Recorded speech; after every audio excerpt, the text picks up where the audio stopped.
The arena plunged into a suffocating darkness, swallowing the noise of 20,000 screaming fans.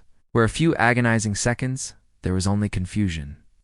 A single spotlight cut through the gloom, illuminating nothing but swirling fog at the top of the ramp. Then, a familiar chord struck. It wasn't loud. It was a vibration that rattled the rib cages of everyone in the front row. The air grew heavy with anticipation. You could feel the collective breath being held, a suspended moment in time where reality blurred. Then she stepped forward, and the sound that followed wasn't just a cheer, it was thunder. In the stands, grown men grabbed their heads in disbelief, eyes wide with the shock of seeing a ghost. A child on the front row dropped their sign, mouth agape, witnessing a legend made flesh. It was raw, unadulterated emotion cascading down the aisles. This wasn't just a wrestling return. It was a homecoming for a queen who had been exiled. The cameras caught tears streaming down faces, capturing a pure collective catharsis. The noise was deafening, a physical wall of sound that pushed against her as she stood there, soaking in the love, the hate, and the undeniable power. Behind the velvet curtain, the atmosphere was frantic but controlled.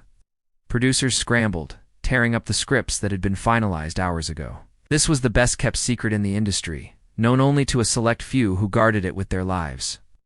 Wrestlers huddled around monitors in the locker room, their egos momentarily set aside to witness history. Some looked worried, realizing their spot on the card was suddenly in jeopardy. Others smiled, knowing business just picked up. The chaos backstage mirrored the frenzy in the ring, a ripple effect of disruption that changed the entire trajectory of the night.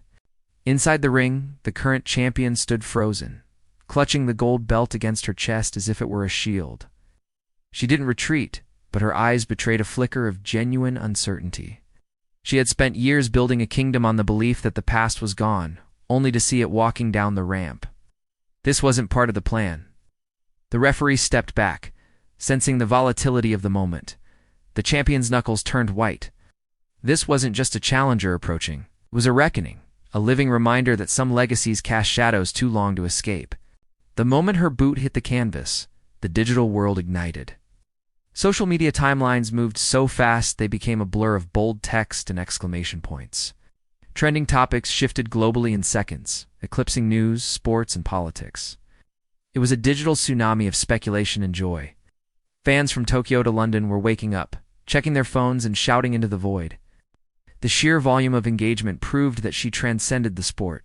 She wasn't just a wrestler, she was a cultural icon, and her return forced the entire world to stop scrolling and start paying attention. The commentary team fell silent, letting the crowd tell the story, a rare moment of restraint that amplified the gravity of the situation. When they finally spoke, their voices cracked with genuine emotion, discarding their prepared notes. They weren't calling a match anymore, or narrating a seismic shift in the hierarchy.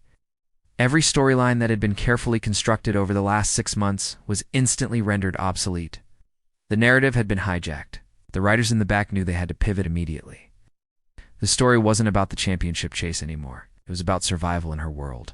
Why come back? Why risk the perfect ending? As she walked the aisle, you could see the answer etched in the lines of her face. It wasn't about money or fame. It was about unfinished business. The silence of retirement had been too loud, the peace too restless. She carried the weight of her family name, a legacy that demanded sacrifice. Every step was heavy with the pressure to live up to the memory of who she used to be, while proving she had evolved. It was a battle against time, against doubt, and against her own history. Somewhere far away from the screaming arena, a family gathered around a television screen. They didn't cheer, they held hands, watching with a mixture of immense pride and terrified concern. They knew the toll this life took on the body and the soul. They remembered the injuries, the long nights, and the quiet pain masked by adrenaline. To the world, she was a returning superhero, invincible and timeless. To them, she was a mother, a sister, a daughter, putting herself back in the line of fire. Their silence was the grounding counterweight to the arena's deafening, chaotic roar. She entered the ring, and the music cut. The silence returned, thicker than before. She stood nose to nose with the champion, the belt glinting between them like a barrier. No words were exchanged. The microphone remained lowered. In that charged stillness, a conversation happened that only they understood, a transfer of energy, a challenge issued without a single syllable. The crowd leaned in, desperate to hear, but this moment was private in a public space. It was the calm eye of the storm. Tension was a physical string pulled so tight it felt like it would snap the air. As the show faded to black, the realization hit. We thought we wanted her back to save the division, to reclaim her crown. But as she smirked at the camera, the truth unraveled. She didn't come back to save the hero. She came back to destroy the idol we created. She wasn't the savior anymore. The villain we feared was never the champion standing opposite her. It was the inevitable passage of time that turns every hero into a tyrant. The return didn't bring hope. It brought a warning. The queen is back, but mercy did not return with her.